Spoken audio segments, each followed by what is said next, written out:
Hello programming students, this is Mr. Heesh. I hope you're having a great day today. Our agenda for today's class, this is what I want you to do, and this is in the order that I want you to do it. This is assuming that you've finished the programming problem solving assignment from last class. So the first thing that I'd like you to do is watch this video and follow along in Alice. We're going to finish the penguin swag, where the penguin is bowling scenario. Then I would like you to go to the White Rabbit link and open the Procedures and Arguments activity. Next, I'd like you to download Procedures and Arguments White Rabbit project. And then fourth, I'd like you to complete the Try It practice activities and both optional activities. And I am referring to, for these activities, I'm referring to the Procedures and Arguments activity document. When you open this document, you'll see Try It practice activities, and then you'll see number 1 and number 2 optional activities. And you're going to be using this White Rabbit project that you're going to download from my Google site. Alright, so we're going to talk a little bit about our 4-step process. Step 3 is implement the design. Write statements, just a few steps at a time, not the entire program, because you need to test. So as you recall from the last class, to create a statement, we move a method from our methods panel into our code editor. And once you do that, that's how a statement is then created. So a statement is created by dragging a code tile, a method, into the edit space. So the penguin moves towards the ball. However, it said that we needed to enable swagger for our penguin. But what is swagger? What's the penguin swagger? So we're going to talk about that. Built-in procedures, we talked a little bit about this last class. Built-in procedures are simple actions. The penguin doesn't have a swagger procedure. Up here, there's nothing called swagger. Swagger is a complex action that combines several simple actions. So several simple actions of these complete the swagger procedure, and we're going to go through how to do that.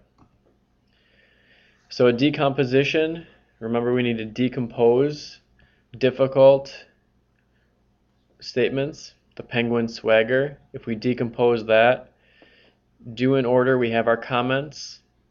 Penguin roll left, 0.125, roll right, 0.25, roll left, 0.125. Penguin jumps up and down, so it moves up 0.5 and moves down 0.5. We're going to show you in Alice what this looks like. Alright, so here is our blank penguin swag scenario. So if you click this little button up here with the drop down arrow and you go over penguin, that's going to bring you to the penguin, and then you can add a penguin swagger procedure just by clicking the add penguin procedure and then give it a name, so swagger. Now here's something very important. When you name procedures, when you name anything in Java programming, there's rules. So the naming rules, you must always begin with an alphabetical character. So A through Z. You can never start with a numerical digit. A name consists of letters, digits, or underscore. There's no spaces or other symbols. So this is going to be very, very, very important to remember how to name classes and procedures and objects and things like that. So it always begins with a letter, A through Z, and it consists of letters, digits, or underscores. There's no spaces. So the naming conventions, you always start it with a lowercase letter. So notice how swagger is a lowercase s. Also, use camel case if more than one word is desired. So if we wanted to say Swagger Penguin and we started typing penguin, it would have to be a capital P and then the rest of penguin. So it always starts with a lowercase letter. There's never any spaces. You always keep it together. So it looks something like this.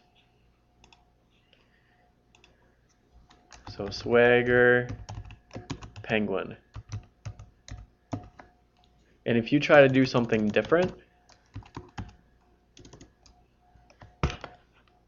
it's going to tell you. Okay? So when you add it, it's always lowercase and then uppercase.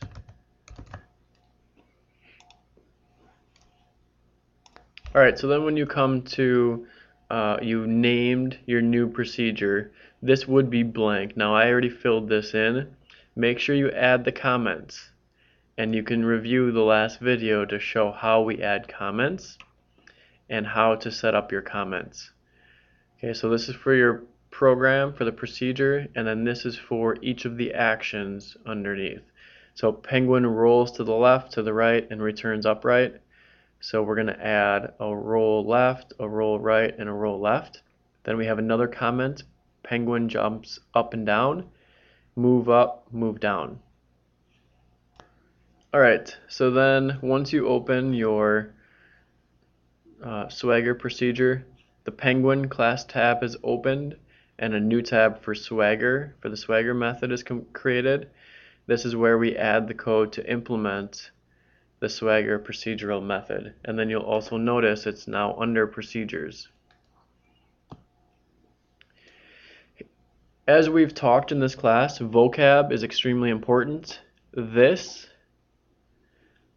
so under this is a proxy. It stands in for the name of any penguin object, instance of the penguin class in your scene. So you'll see this Swagger, this dot penguin, this dot ground, this dot anything stands in for the name of the object.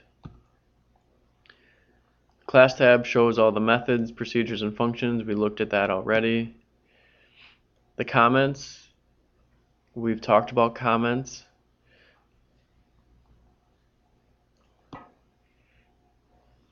Make sure you have inline comments. Each of my 3 methods, this is where you're explaining what's going to happen.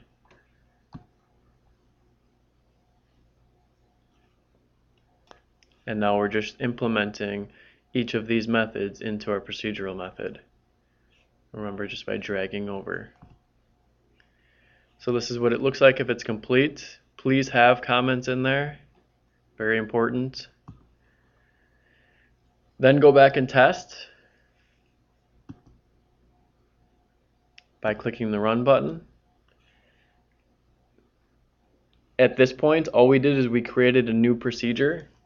So we created a new Swagger procedure, but we didn't add anything in our code editor. So when we press Run, nothing happens because all we did was set up a procedure. We didn't put anything into our code. So we come back, now we add this into our code. Let's run it and see what happens. And so there's our Swagger. Alright, once you have Swagger in there, go ahead and save this project.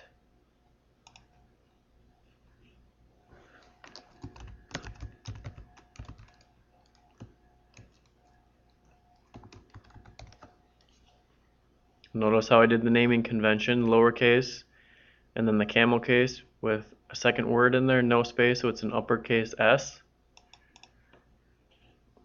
Okay, and then we'll come back to the penguin scenario at a different point of another class.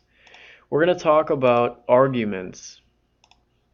Arguments are selected after the procedure is dropped into the code editor. So in this case, we had a carp. We put the method from our methods panel, created a statement in our code editor.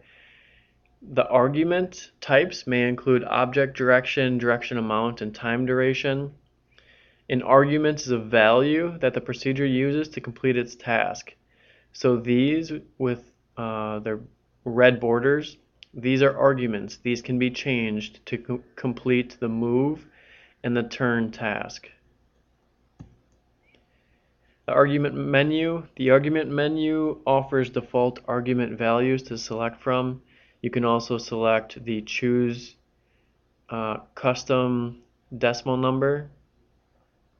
So then you can specify a more accurate argument value.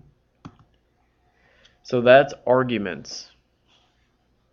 Alright, so just to recap, you just finished the video and you followed along in Alice for the penguin scenario. We talked about procedures and arguments. Now I'd like you to open the procedures and arguments activity under White Rabbit. Then I'd like you to download the procedures and arguments White Rabbit project, and then I would like you to complete all of the activities within the procedures and arguments activity document. Thank you and have a great day.